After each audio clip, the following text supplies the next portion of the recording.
Assalamu alaikum wa rahmatullahi wa barakatuh. So what is your question? When you look at the world, where it's going, and also Muslims are doing, all the situation is just getting worse and worse, and the world is going to darkness more and more. And I see that sometimes I get into, I lose my hope, and I get depressed, and what to not to be like that. Bismillah ar-Rahman ar-Rahim. You're supposed to lose hope. You're supposed to be depressed. You're supposed to think this is it. This is the end about this world. If you're a believer, you're not supposed to have hope in this world.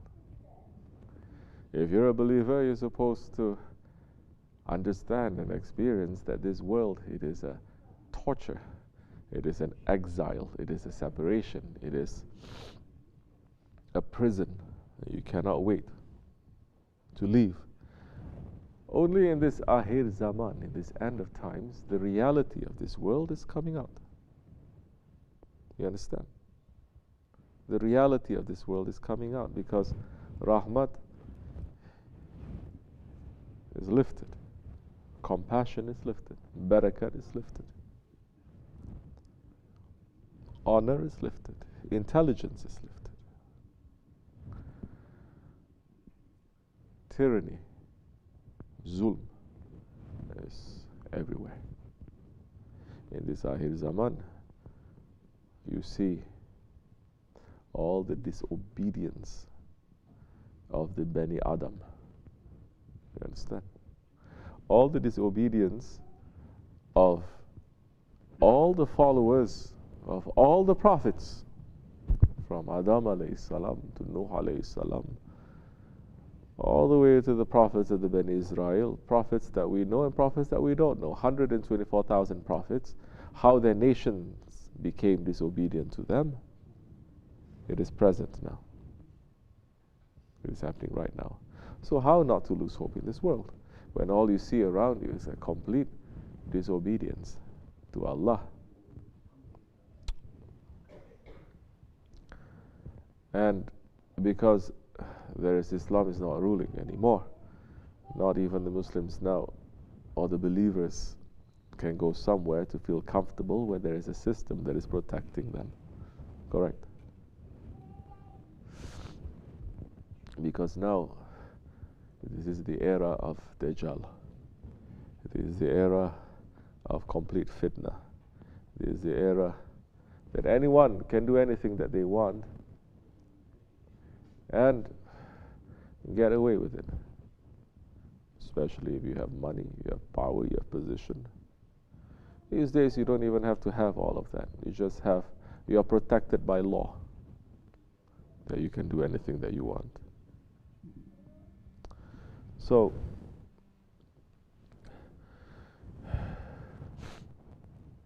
all the disobediences, meaning because with every disobedience that the followers of the nations of the prophets, that they do to their own prophets, it is pulling the anger of Allah, and it is lifting the barakat and the rahmat. So all this lanat of, say, from Adam alayhi salam to these times, 7,000 years, 7 days. Allah gave this world only 7 days. And one day in the presence of Allah is 1,000 years. In these 7 days, all the lanat, all the 7,000 years of lanat is collected in just these few years also. We're not talking about in the last 1,000 years. We're not talking in the last 500 years. The last 100 years something since the fall of the Khilafat. Because that Khilafat,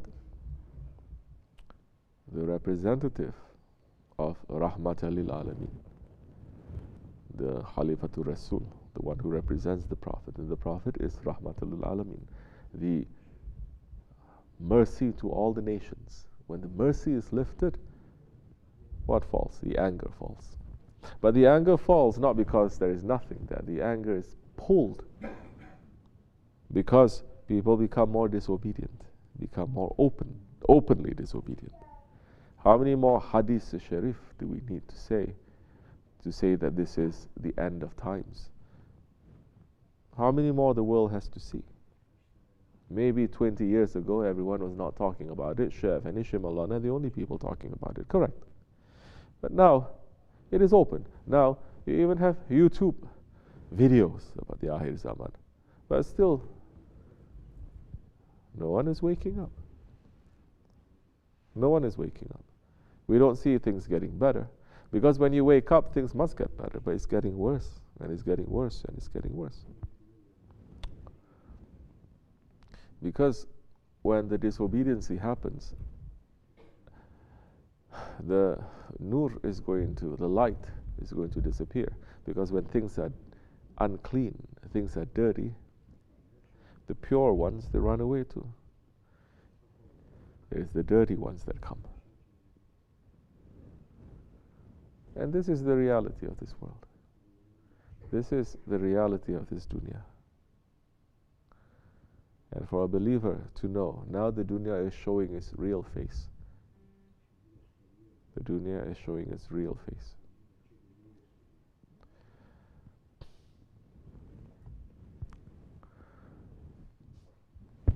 So how does a believer keep his iman? The believer's faith does not depend on the condition of this world. The believer's faith does not depend on his own physical condition. The believer's faith depends on his spiritual health. His faith depends on his connection to Allah subhanahu wa ta'ala. At that time, if this whole world is nice and peaceful, everyone has everything that they want and they need, and everyone getting more and more wealthy. But for a believer, if he says, if in that situation when things are good and there is no connection to my Allah, that is a hell. There is a hell. Has such things happened before in Islamic history? So many times. Every time Islamic civilizations, they go up and up and up and up, and we became the pioneers of the worldly knowledge, correct? We became pioneers of everything that makes this life to become more comfortable and better, whether it is through ilm or through economy or through knowledge or through philosophy or through architecture or through health and everything. You see it rising up and up. That was the time that especially, not so much the scholars too much, but in those days, when I speak about scholars in those days, every scholar belongs to a tariqat.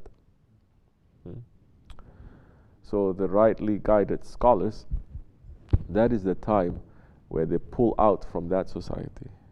And the sheikhs, they pull out from that society and they warn people in that society. They say, don't run after this world. This world is a trap. When everything was nice and peaceful,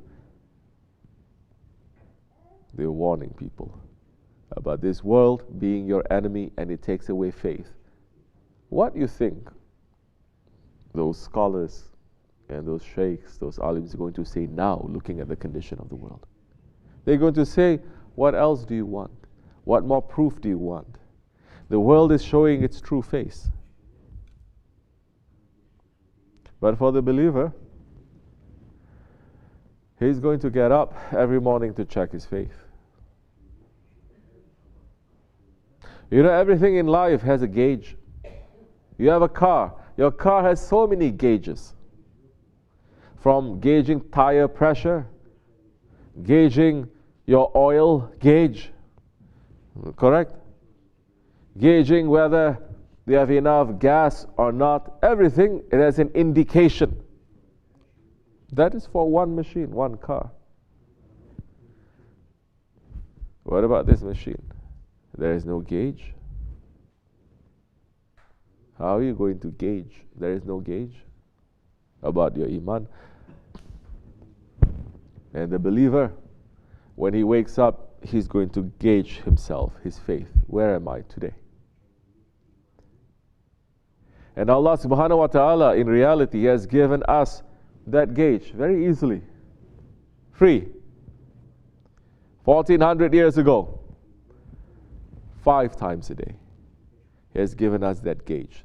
Every time, in a very specific time, where the sun enters into a different, I don't want to use fancy words, into a different area, let's say. In the skies, and certain things are happening in the heavens, certain things happening in the world, Allah is saying, now run to me. 5 times a day He says, now gauge yourself.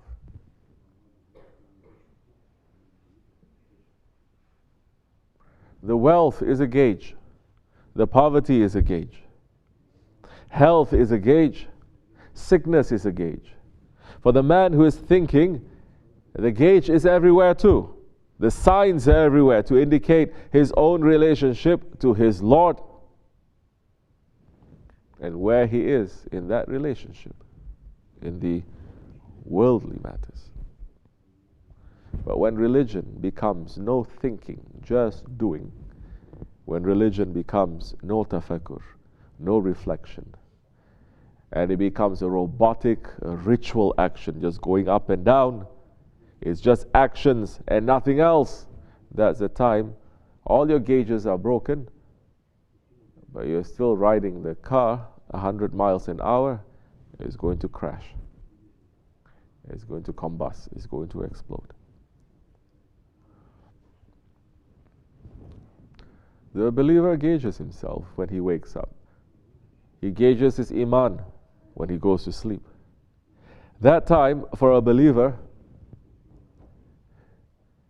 he understands the wisdom and the hikmat of what is happening around him. He understands that. He understands now, because he understands his relationship to his Lord. If he understands his relationship to his Lord, you think he is not going to understand now what his Lord's will is in the situation that is around him in this world? Awliya Allah, of course, they are not happy. Believers, we are not happy with what is happening in this world. Don't misunderstand. People may twist and say that, look at this man. He's saying that all this suffering in the world, and he says good. That is not what I'm saying. I'm saying that whatever that is happening in this world right now, for a believer, he's going to see not only what is happening in front of him, he's going to see what is happening behind what he sees. And he's going to understand now where it is that Allah subhanahu wa ta'ala is letting things to happen, and where is it that He's putting His will, and where is it that things are happening because of man's disobedience, going against Allah's will and His pleasure. That if you just follow Allah's will, this world will be a paradise.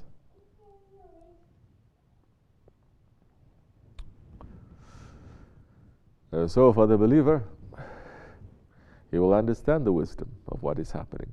Because why? The believer is looking at himself and looking, I'm going through this. I understand what is the wisdom. I understand why this happens. I cannot say, well, this is Allah is testing me. So many times people who are very lazy thinking, Allah is testing me. Allah did not test you yet. You enter into this big problem because of your own heedlessness, your own disobedience, your own laziness. You enter into that area. Because of that, you cannot say Allah is testing me. Man is living a very unhealthy lifestyle, smoking, for example. 40 years, he gets some cancer, may Allah not test us, and that's why smoking is forbidden in Islam. Later he says, Allah is testing me with a lung cancer. Allah didn't test you nothing. In fact, Allah is being merciful to you by not only providing you with the intelligence, but everyone around you to tell you that this is a wrong action. Stop. Or new style, especially we're saying among Pakistanis, anything bad that happens to them, instead of sitting down and saying, where is this that is my fault? Where is this is the fault of my nafs? Because Allah is saying, whatever good that happens to you, know that it's coming from Allah. Whatever bad that is coming to you, know that is coming from your ego. This is Ayatul Karimah. But so many, when bad things happen to them, when good things happen to them, they say, I deserve it. Alhamdulillah, but I deserve it. Not to say I don't deserve it, but Allah's rahmat is reaching to me. But when something bad happens, they say this is black magic. Black magic. I cannot find a job, black magic. I cannot marry, black magic. I feel so tired, black magic. So you're not, Allah is saying that in the Ayatul Karimah, everything good is coming from Allah, everything bad that is coming to you is black magic. Where you are going to find, where is your fault? You're just running away from that. You're just running away. What, you think black magic so easy is going to touch you if you call yourself a believer? You call yourself a believer. You're praying, you're worshipping, you're being a good one. You think so easy that is going to touch you? Come on now. But it is a big business, this big Sufi business. Correct? Yeah. So now for a believer, when he looks about what is happening in this world, the believer, when he looks that everything is good, that the world is saying everything is good, he's going to shake his head. When everything is bad, he's going to shake his head. Do you understand? More than this, this is something that Shaykh Maulana and Shaykh Effendi has been concentrating all their lives. Yes. On that level, as a believer, this world is an enemy. You must try to find the wisdom. You must look to your own relationship with Allah. You must have engaging your iman to be strong. Build your relationship. Whatever happens, it should not be affecting you so much. Because you know where is it that you are interfering, where is it that you should not be interfering. But on the other hand, what is the hope that we are looking for? Well, that's the thing. Because for the majority of Muslims, the hope that they are looking for is to have a life that the West is having. That is the hope. Their happiness is the life that wrong systems that they are supporting.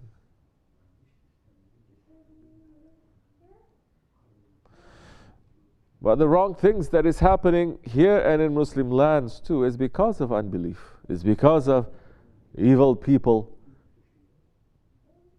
that they are interfering into something and they're making things worse because they say this is bad, now let's make it better. And people saying, yeah, it's better. Those are backward people. We're going to bring them real civilization. We're going to pull one zalim. And now they knocked down one tyrant. Now we have the whole nation become tyrants. How are you going to knock them down now? Then they say, this is too much of a mess. We just pull out. And they pull out. And now things they are boiling and burning for generations. It sounds familiar? Correct? Maybe it is not in their best interest now to stabilize the region. If you destabilize it, then everyone can be interfering. If you stabilize, no one can interfere. For 1,400 years, the Middle East was stabilized because there was no direct interference, because Islam was ruling and there was a Khalifa. Correct? So, what is the hope that people are looking for? Wrong hope. Maybe you're looking for what this world is going to provide. Shaykh Effendi and Shaykh Maulana has been concentrating to give that hope. Hope according to Allah and His Prophet. Not hope according to your own ego. Not hope according to what magazines are promising you what hope is. Not hope according to what commercials are saying what hope is. Not hope and happiness what the movies and the songs and... No, it is what Allah and His Prophet, what your Creator and your Prophet telling you what hope is.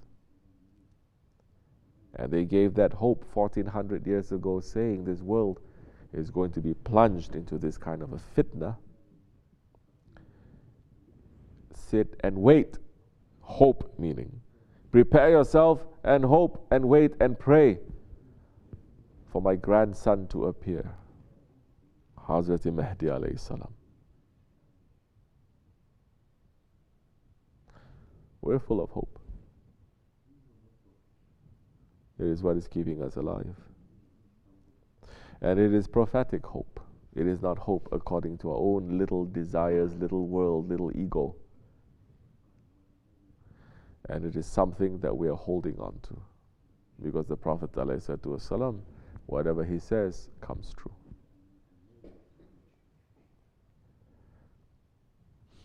So we're looking at everything that is happening in this world.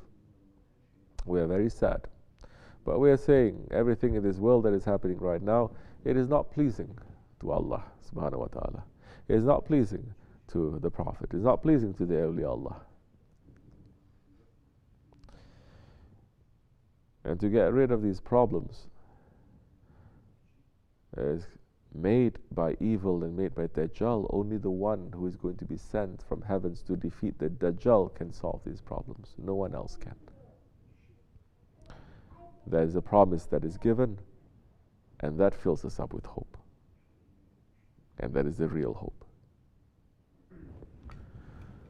May Allah make us to hold on to our faith, for our faith to increase, to hold on tightly to our Shaykh, not to lose our faith in these days, inshallah, to give us more obedience and more loyalty. Wa min Allahu tawfiq. Al-Fatiha. Amin. Assalamu alaikum wa rahmatullah.